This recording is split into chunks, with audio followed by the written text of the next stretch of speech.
देखो question number करेंगे 6। 6 में आपको रोम्बस बनाना है। BAC 37 दे रखा है। ये आपको डायग्राम बनाना है, draw sketch and rest of angle बताने हैं, यानी कि चारों एंगल आपको रोम्बस के बताने हैं।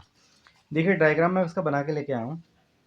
ये देखिए ABCD रोम्बस है, ये 37 मुझे दिया हुआ है, तो ये वाला पार्ट भी 37 होगा। कहोगे क्यों होगा? क्योंकि रोम्बस के जो डायगोनल होते हैं इंटीरियर एंगल को क्या करते हैं, बाइसेक्ट करते हैं। तो ये 37 है, तो ये भी 37 होगा। अब ये पूरा पार्ट कितना हो जाएगा, बता सकता है कोई? ये पूरा पार्ट कितना हो, 37 प्लस 37 कितना होगा, ऐड कर लो, या 37 को 2 से मल्टीप्लाई कर लो, कितना आ जाएगा, 7 दूनी 4 3 दूनी 74। तो ये वाला पूरा एंगल 74 होगा, तो ये वाला भी कितना हो जाएगा, 74। भाई जब ये 74 होगा डिग्री होगा, तो ये भी तो 74 डिग्री होगा।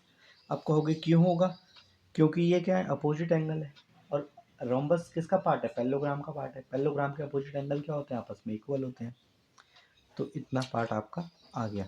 अब बचा ये वाला, तो ये वाला भी कैसे निकालोगे, देखो 37 प्लस 90 कर लो 30, या फिर ऐसा नहीं करना डायरेक्ट। देखो दो तरीके हैं, एक तो ये ऐसा करो 37 प्लस 90 करो। मेरी बात समझो ध्यान से, मैं मान लो ये एक्स है, ट्रायंगल AOB की बात कर रहा हूँ मैं, ट्रायंगल AOB की बात कर रहा हूँ, ठीक है। क्या करो, 37 plus 90 plus x is equal to 180। अब इसमें से आप x को निकाल लो, और जो भी x आए उसको मल्टीप्लाई करोगे 2 से। क्यों? क्योंकि आपने इतना पार्ट निकाला, इतना पार्ट भी ये इस पूरे पार्ट को निकालने के लिए 2 से मल्टीप्लाई, फिर ऐसा करो ऐड कर दो जितना आंसर ये है, क्योंकि ये भी बाई डायगोनल तो है, बाइसेक्ट करेगा। जितना ये होगा उतना ये भी होगा, होगा नहीं होगा। अगर किसी को ऐसे ही नहीं करना है तो x निकाल लोगे, x निकाल के x इसमें ऐड कर लेना, जितना ये होगा उतना ये भी होगा। अगर ऐसे नहीं करना है, क्योंकि रोम्बस की सारी साइड आपस में इक्वल होती है, तो ए बी इक्वल होगा किसके, BC के। भाई होगा नहीं होगा, ए बी इक्वल होगा किसके, BC के। अब जब ए बी इक्वल होगा इसके सामने, ए बी के सामने कौन सा है, सामने मतलब ये अपोजिट, ये 37 है, और BC के सामने कौन है, ये भी 37 है। तो ये भी 37, ये भी 37। अब ABC में अगर मैं लगाना चाहूँ डायरेक्ट, अगर तुम्हें बी चाहिए तो एंगल सम प्रॉपर्टी लगा लो, कितना हो जाएगा, 37 प्लस 37 कितना हो गया, 14 3 74। अब 74 को 180 में से माइनस कर दो, ये कितना हो जाएगा, अच्छा ये 10, आपका डायरेक्ट 106 आ जाएगा, और ये भी 106 होगा। अगर आपको इस वाली मेथड से करना है, एक्स वाली से, तो 106 नहीं आएगा, उसका हाफ आएगा। और 106 का हाफ कितना होता है, 106 का हाफ होता है कितना, आप कर लो ऐसे, 2 से डिवाइड कर लो, 53। तो ये 53 आएगा, जो 53 आएगा उसको डबल करना पड़ेगा। तो दो तरीके मैंने बता दिए, जो आपको सही लगे उससे कर लो। एग्ज़ाम में बच्चे को ही करना है, टीचर तो आएगा नहीं करने, तो जो भी तरीका सही लगे उससे ये कर लो। अच्छा, इसका एक और पार्ट है, बी पार्ट है, उसको भी देख लेते हैं। If an angle of a rhombus is 50 degree, एक रोम्बस है उसका एक एंगल 50 डिग्री दिया है। Find the size of the angle of one of the triangle which are form by diagonal. चलो इसमें भी वही है, और बताने हैं, देखिए कैसे करेंगे।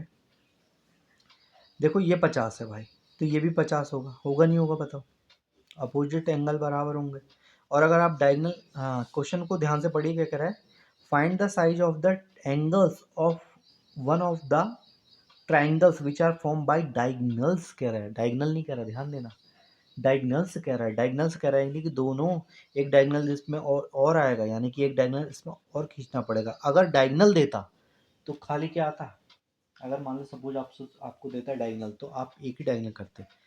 फिर क्या कह रहा है, अब इसमें देखो कितने ट्रायंगल बने, एक ट्रायंगल ये बन रहा है, एक ट्रायंगल ये बन रहा है, एक ट्रायंगल ये बन रहा है, एक ट्रायंगल ये बना है। किसी भी एक ट्रायंगल का आपको क्या करना है, एंगल बताने। ये तो कह रहा है साइज का मतलब होता है एंगल, एंगल बताने। अब देखिए ये वाला, अब इसमें ये ओ है, आप कोई सा भी ले लो, सपोज डेट मैंने ये लेना चाहता हूँ, मैंने ये ले लिया OAD, तो इन ट्रायंगल AOD, इसमें ही एंगल सम प्रॉपर्टी लगा देंगे। अब देखो कैसे लगेगी, ये कितना हो जाएगा एंगल D, ये 25 बनेगा ना, ये 25 बनेगा, और ये कितना हो जाएगा 90, होगा नहीं होगा, क्योंकि diagonal of rhombus bisect each other at 90 degree.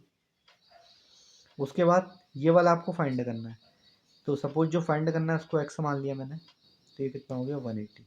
अब इसको ऐड कर दो, कितना हो जाएगा 9 2 11 और 115,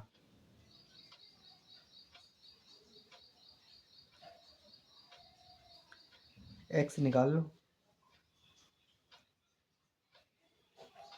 तो ये कितना हो जाएगा 65, हो जाएगा नहीं हो जाएगा, तो एक्स आ गया आपका 65, यानी कि ये वाला आ गया आपका 65, ये आ गया आपका 90। तो इसका आंसर आ गया। किसी एक का भी निकाल सकते हो, इसका निकाल दिया, आप चाहो तो इसका निकाल देगी, 25 हो जाएगा, 90 हो जाएगा, तब भी उतना ही आएगा। तो 65, तो आंसर कितना आ गया, एक तो आएगा इसका 90 जो कि बीच वाला है, एक आएगा 25 क्योंकि इंटीरियर एंगल बाइसेक्ट करता है, उसके बाद एक आएगा आपका 65। तो इसके 3 आंसर आपके आएंगे, ध्यान रखना इस क्वेश्चन को, ठीक है। देखो सारा खेल प्रॉपर्टी का, अगर आपको प्रॉपर्टी याद है तो ठीक है, वरना फिर प्रॉपर्टी याद करोगे या फिर एग्जाम में बैठ के सोचते रहिए।